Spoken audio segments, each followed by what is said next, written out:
زیر جلد چھوٹی چھوٹی گلٹیاں نکل آتی ہیں، اور یہ گلٹیاں عموماً چربیلی ہوتی ہیں۔ چربیلا مواد جمع ہوتا ہے، چربی جمع ہوتی ہے، چربی کی ڈھیریاں ہوتی ہیں، چربی کی یہ گلٹیاں ہوتی ہیں۔ تو بہرحال یہ ہے کہ وہی بادی چیزوں کا زیادہ استعمال، ٹھنڈی چیزوں کا زیادہ استعمال، حرارت والی چیزوں سے گریز رکھا جاتا ہے، تو اس کے نتیجے میں عموماً یہ گلٹیاں بن جاتی ہیں۔ تو ان کو تحلیل کرنا چاہیے۔ میں آپ سے یہ بات شیئر کروں گا کہ کون کون سی چیزیں اس کو تحلیل کر سکتی ہیں۔ تو سب سے پہلے تو یہ بات سمجھیں کہ ایک چیز ہے کالی زیری، معروف ہے، پنسار سٹوروں سے مل جاتی ہے۔ کالی زیری کا استعمال زمانہ قدیم میں کیا جاتا تھا۔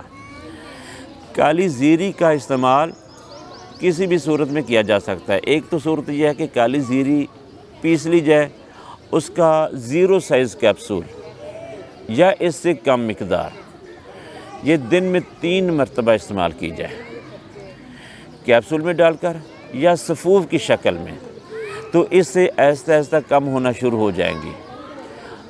دوسری صورت یہ ہے کہ کالی زیری پیس کر ایک لیپ کی شکل بنا کر یہ جہاں جہاں گلٹی ہے، گلٹی کے اوپر اس کا مساج کیا جائے۔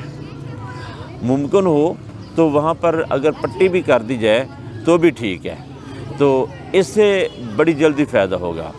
لیکن یہاں پر ایک بات یاد رکھیے گا کہ اگر آپ چاہتے ہیں کہ آپ کا یہ علاج جلدی ہو، دیر پا اس کے اثرات ملیں آپ کو، تو پھر آپ کو دودھ، دہی، لسی، چائے، چاول، آلو، گوبھی، مٹر، بیکری کی اشیاء، ٹھنڈے مشروبات، ان چیزوں سے مکمل پرہیز کرنا پڑے گا، کیونکہ یہ چیزیں یہ اسباب ہیں، یہ چیزیں اسباب ہیں۔ اگر ان میں سے کوئی چیز اگر آپ استعمال کرتے رہے نا تو ساتھ ساتھ مرض بھی بڑھتا رہے گا، اور جو آپ نے علاج کرنا ہے نا، علاج کمزور ہوتا جائے گا۔